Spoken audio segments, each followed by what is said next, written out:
कपड़ों का थैला, इस रेनबो के रंगों में ना कोई रहे अकेला।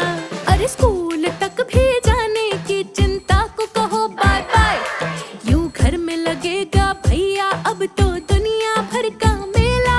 ये सारे अक्षरों का नंबरों का क्या है झमेला, क्यों पोयम इतनी लंबी होता क्यों है कड़वा करेला।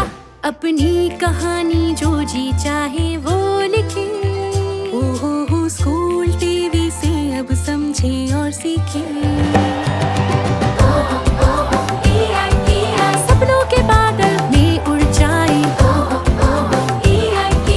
नॉलेज के जंगल में खो जाए। सपनों के बादल में उड़ जाए।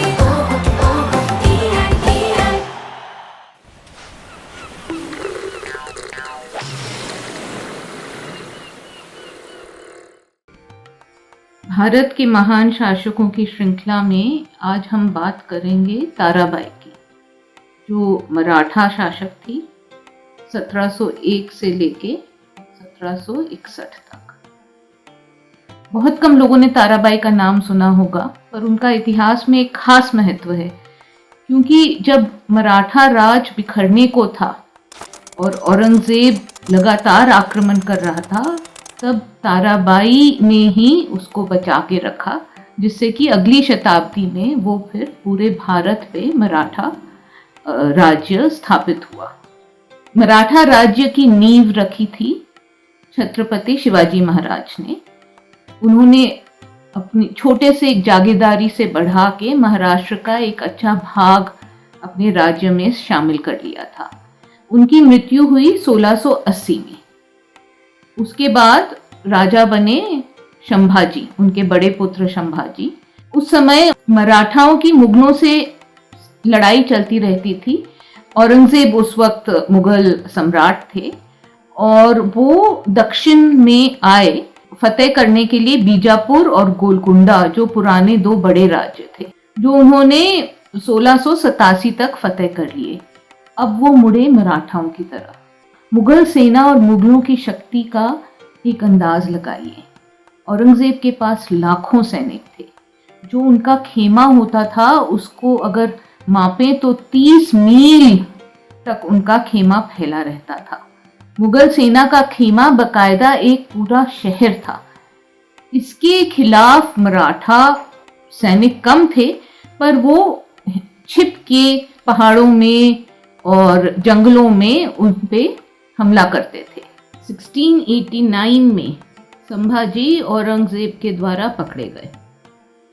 उनकी पत्नी और उनके छोटे पुत्र शाहू भी उनके साथ थे। औरंगजेब ने बहुत कष्ट देके संभाजी की हत्या करी।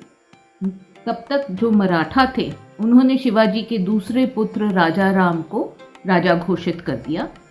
औरंगजेब की सेना घुसी हुई थी मराठा राज्य में, और ये बहुत ज़रूरी था कि राजा राम वहाँ से तुरंत कहीं और चले जाएं, क्योंकि बचना बहुत मुश्किल था इतनी विशाल मुगल सेना से।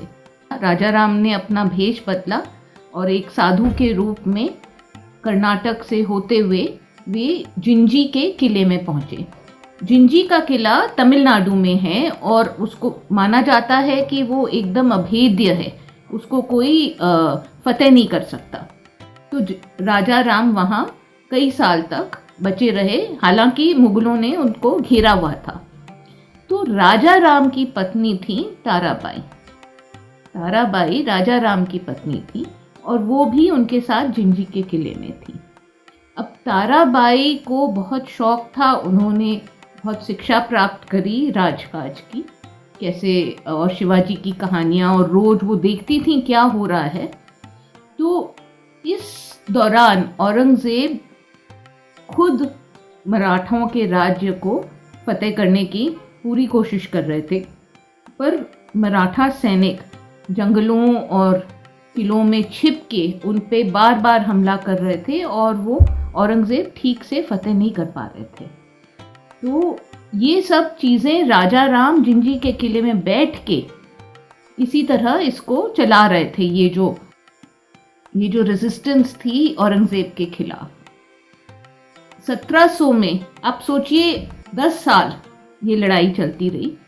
1700 में राजा राम की एक बीमारी से मृत्यु हो गई। उसके सिर्फ 2 छोटे बच्चे थे। ताराबाई ने अपने लड़के का राज्याभिषेक किया शिवाजी द्वितीय के नाम पे, पर सारा राज वो चला रही थी। महाराष्ट्र में वो खुद सेना को लेके एक के बाद एक किला फतेह करती रही। कई किले औरंगजेब वापस फतेह कर लेता। तो ये 1700 से लेके 1707 तक ताराबाई और औरंगजेब का ये युद्ध चलता रहा। औरंगजेब की काफ़ी उम्र हो गई थी, काफ़ी बूढ़े हो गए थे और उनको बहुत तकलीफ हुई। एक के बाद एक किला उनका खोता था, फिर किसी तरह जीतते थे, फिर वो वापस ताराबाई ले लेती थी। सिर्फ ये नहीं, ताराबाई अपने सैनिकों को मुगल इलाकों में, गुजरात में, मालवा में भेज के वहाँ से धन इकट्ठा कर रही थी। तो ना सिर्फ औरंगजेब ताराबाई को महाराष्ट्र में हरा पा रहा था, पर जो उनके इलाके थे वहाँ से भी ताराबाई के सैनिक धन प्राप्त करके उसको वापस ले आते। अब 1707 में औरंगजेब की मृत्यु हो गई। तो संभाजी का जो लड़का था शाहू, वो औरंगजेब के कब्जे में था और वहीं उसका पालन पोषण हुआ था मुगल हरम में। औरंगजेब की मृत्यु के बाद उनके लड़के बहादुर शाह ने शाहू को छोड़ दिया और अब वो आ गए महाराष्ट्र। तो जो मराठा सरदार थे वो 2 भागों में बट गए। कुछ तो जो कहते थे कि नहीं, शाहू को राजा होना चाहिए क्योंकि वो संभाजी के बड़े लड़के हैं, और कुछ कहते थे कि नहीं, ताराबाई ने बहुत अच्छा संभाला है तो उनके लड़के को ही राजा होना चाहिए। सरदार के दोनों ग्रुप्स के बीच में फिर काफ़ी लड़ाई हुई और आखिर साहू 17 में उन्होंने अपना राज्याभिषेक किया और वो वहाँ से राज करने लग गए। ताराबाई पन्हाला में थी, 7 साल लगे ये सब होने में। अब मराठा राज्य 2 भागों में बट गया, एक जिस पे शाहू का राज था और एक जिस पे ताराबाई के लड़के का राज था। राजा राम के दूसरे पुत्र, ताराबाई के सौतेले पुत्र ने पन्हाला पे कब्जा करके ताराबाई को कारावास में डाल दिया। अगले 7 साल तक ताराबाई कारावास में थी। आखिर शाहू ने आके उनको आज़ाद कराया और उनको सतारा ले गए। ताराबाई बहुत ही होशियार थीं और बहुत ही खतरनाक थीं एक तरीके से, तो शाहू ने उनको नज़रबंद करके रखा सतारा में, पर फिर भी उनको रानी की इज्जत और राजमाता की इज्जत दी जा रही थी। पूना में जो शाहू का राज्य था वो अब पेशवा के द्वारा देखा जा रहा था। शाहू इतना खुद नहीं देखते थे राज्य, पेशवा थे बालाजी विश्वनाथ और बाद में बाजीराव प्रथम, वो ही राज्य ज़्यादा देखते थे और वो रहते थे पूना में, शाहू रहते थे सतारा में। शाहू के राज्य के दौरान खासकर बाजीराव प्रथम जब पेशवा थे, मराठा पूरे भारत पर फैल गए और अब सबसे ताकतवर भारत में मराठा ही थे। 1749 में शाहू की मृत्यु हुई। उनके अपना कोई लड़का नहीं था। तो जब वो वारिस ढूंढ रहे थे, ताराबाई ने कहा कि उनका एक पौत्र, एक ग्रैंडसन एक विलेज में छुपा हुआ है। तो शाहू ने उस लड़के को गोद ले लिया। वो बाद में ताराबाई ने खुद कहा कि वो उनका पौत्र नहीं था, पर क्योंकि वो सत्ता पाना चाहती थी उन्होंने इस लड़के को अपना पौत्र बताया। इसका राजा राम 2 के नाम से इसका राज्याभिषेक। और ताराबाई और जो पेशवा थे अब राज्य संभालने लगे क्योंकि राजा राम छोटा था। पर जो पेशवा थे धीरे धीरे उन्होंने ताराबाई के प्रभाव को कम किया। ताराबाई सतारा में रहती थी और पेशवा पुणे में रहते थे। मराठा राज्य अब पुणे से ही चलता था। ताराबाई अपने छोटे से राज्य को चलाती थी पूरे कंट्रोल के साथ।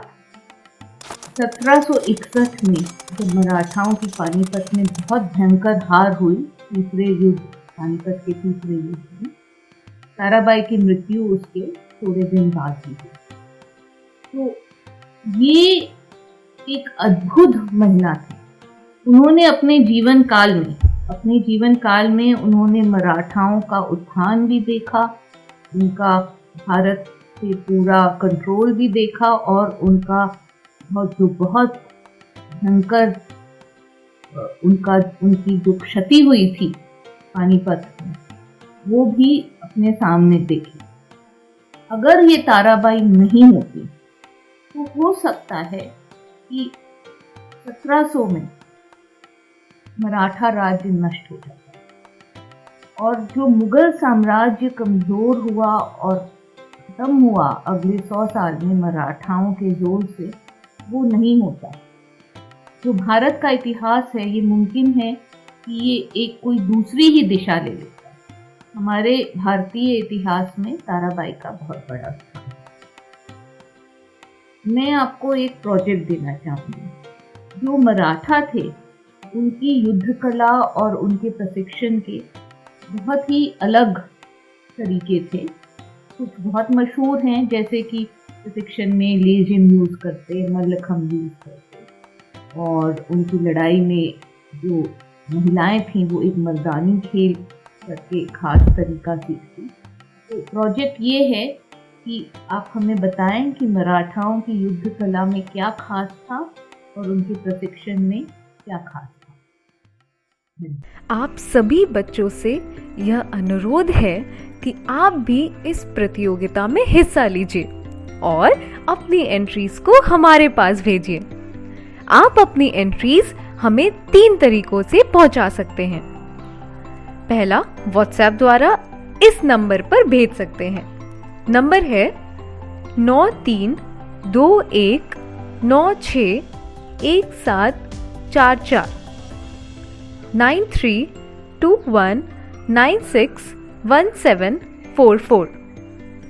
दूसरा, आप हमें ईमेल भी कर सकते हैं इस मेल आईडी पे BEPCDPROGRAM@gmail.com, या आप हमें डाक के माध्यम से भी अपनी एंट्रीज भेज सकते हैं इस पते पर।